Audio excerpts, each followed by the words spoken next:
Thank you very much to the organizers of WBAE for inviting me for delivering today's topic. So my topic is, are we still missing subtle RV dysfunction? Now, as you all know that why right ventricular assessment is still important, because it has got a significant impact on the long-term outcome of various diseases, and unless we pick up the early dysfunctions early, we'll miss the opportunity to pick up these RV problems and miss the opportunity to institute early treatment in these conditions, particularly in pulmonary arterial hypertension, tricuspid regurgitation, pulmonary thromboembolism and cardiomyopathies, where overt early dysfunction or early dysfunction what we measure by conventional methods may be too late to appear, and in these scenarios some newer diagnostic modalities with various forms of echo or other advanced imaging may be very essential to pick up this early and subtle RV dysfunction quickly to institute treatment and improve the prognosis of the patients also. But despite the clinical importance, investigations into the right ventricle have long been neglected, and with a disproportionate focus primarily on the right ventricle. Now, regarding the etiologies of RV dysfunction, the list is exhaustive, as we know, and primarily we can divide it into three main categories. RV dysfunction due to pressure overload, which can be due to certain causes causing acute pressure overloads like pulmonary embolism, ARDS or mechanical ventilation. Some cases of chronic pressure overload in which pulmonary hypertension is possibly the commonest, and left ventricular disorders causing a chronic pulmonary arterial hypertension. Volume overload, acute volume overload in the form of excessive transfusion, or chronic volume overload in the forms of valvular regurgitations, pulmonary or tricuspid valve regurgitation. And in primary right ventricular diseases where the RV contractility is affected, like acute, where there is acute affection of the RV contraction like RV ischemia, myocarditis, sepsis, and in chronic conditions like cardiomyopathy, ARVDs, amyloidosis, sarcoidosis. Now, these are the common echocardiographic parameters that we are conversant about in our day-to-day practice, and we can measure majority of them using simple two-dimensional echocardiography. Right heart chamber dimensions, measuring the basal diameter, the right ventricular wall thickness, RVOT dimensions, particularly in conditions like ARVC, we all know. Right atrial major dimensions, minor dimensions of the right atrium, the end systolic area. These are all common measurements, can be picked up easily by 2D echo.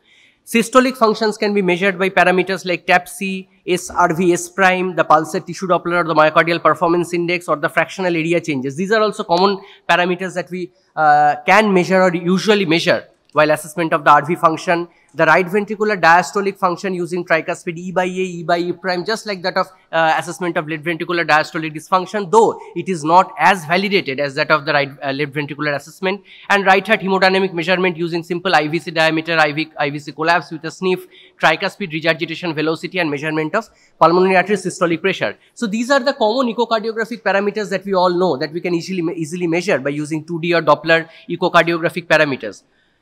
Among them, possibly RV fractional area change is one of the measures of RV contractility that can be easily measured, but we don't usually measure in majority of the cases. It is evaluated in the RV fourth chamber view. It requires a manual tracing of the endocardial area using RV area at the end systole and end diastole.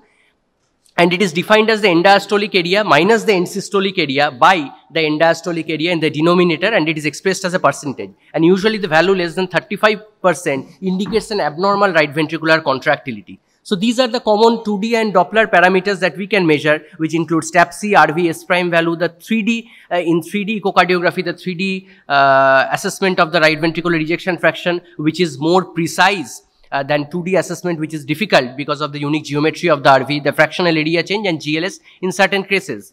However, in certain scenario, the RV assessment might be difficult, where we have to resort to certain other, basic techniques, like in POCUS, in ICCU, a POCUS assessment or point of care ultrasound assessment of the RV may be necessary, because RV ICU patient, they cannot be mobilized. It may be difficult to obtain appropriate echo window. So this POCUS and transesophageal echocardiography are useful tools while assessment of RV function in this difficult scenario. Particularly in POCUS, it's not compatible with this format. Whatever. In POCUS, the problem, the thing is that we have to do a problem-oriented protocol for assessing specific problems, like for early detection of cardiac tamponade, so that we can institute treatment very early, or the need for comprehensive echocardiography or CT tomography, CT in certain patients. Abnormalities are typically described in a semi-quantitative or qualitative fashion, not in a very precise manner. Now, regarding transesophageal echo, it is useful for RV assessment in challenging scenarios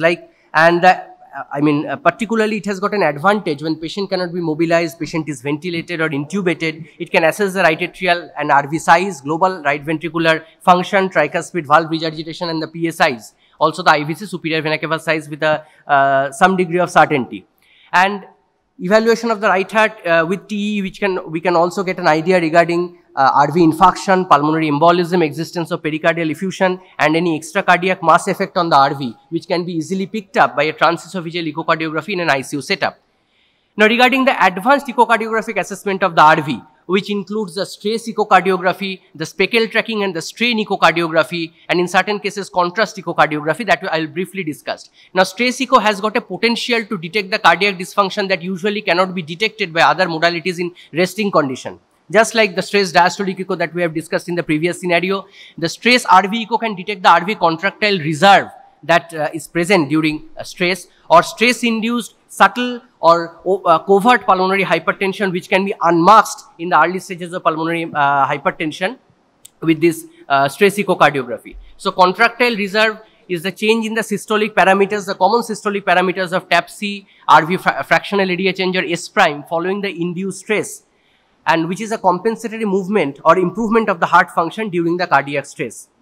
However, despite a lack of the clear criteria for RV contractile reserve in the guidelines, there is some prognostic implications or significance of measuring the contractile reserve. For instance, a decline in the RV S prime of more than 4 mm during exercise has a reasonable sensitivity of proximal RCA obstruction.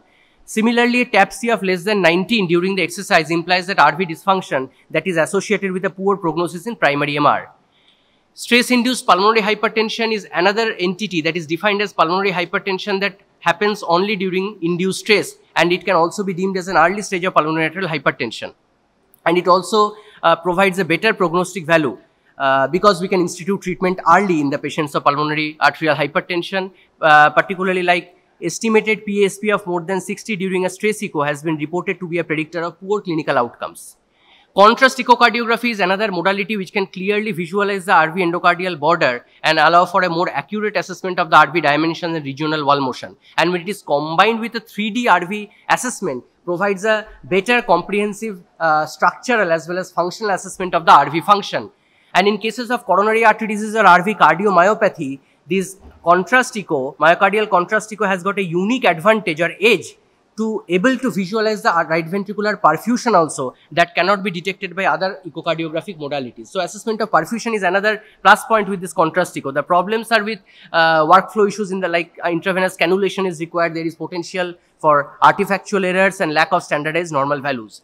Regarding speckle tracking, we know that the strain imaging or speckle tracking is more sensitive. Thus, it can detect the subtle RV dysfunction that cannot be revealed by the conventional echocardiographic parameters like RV FSC, TAPC or S prime, because speckle tracking echo could be less load dependent. It does not depend upon the preload in comparison to the other conventional measures, and it focuses primarily on the myocardial itself rather than the volume change. So, it is volume or pressure independent changes. These are showing some, speckle tracking echocardiography showing normal values, 3D speckle tracking as well as 2D speckle tracking when it is combined with the fractional area change measurements, and it is speckle tracking when it unmasks the right ventricular dysfunction. You can see in this patient by 2D and 3D speckle tracking echocardiography, all 2D speckle tracking derived parameters in comparison to the previous images showing lower values, where the TAPC is low, the ejection fraction derived by 3D speckle tracking coming out to be only 38%. So, RV strain imaging has got some additional advanced parameters. There are particularly two methods to assess the longitudinal strain. One is the right ventricular free wall longitudinal strain, and one is the right ventricular global longitudinal strain. The free wall longitudinal strain is based on only the RV free wall assessment of the strain, whereas GLS, as we all know, it measures the global strain of the RV and includes the intraventricular septum also. Normal values also differs between the parameters. However, the American Society of Echo and the European Society of Cardiovascular Imaging, they recommends reporting primarily the free wall longitudinal shortening over RV-GLS, probably due to more standardization or standardized value of free wall longitudinal shortening. Now, what are the clinical implications? Implication is that this longitudinal strain can reveal an early stage RV dysfunction and can be useful as a better prognostic indicator. For instance, a free wall longitudinal strain has been a better predictor than TAPSE for PAH related clinical events, that is whether the patient will be hospitalized or requiring a therapeutic interventions for pulmonary arterial intervention. There is a much better predictive value with the use of RV free wall changes, and also it has got a mortality predictive value also. RV strain, there is numerous advantages like being angle dependent. It provides not only global assessment but also a regional assessment of the strain, and it can be helpful in differentiating etiology of the diseases like whether it's an ASD, ARVD or other cardiac amyloidosis. Regarding 3D echocardiographic assessment of the RV, it very accurately measures the RV ejection fraction and almost it is corroborative. Yes, I'll take only one minute extra.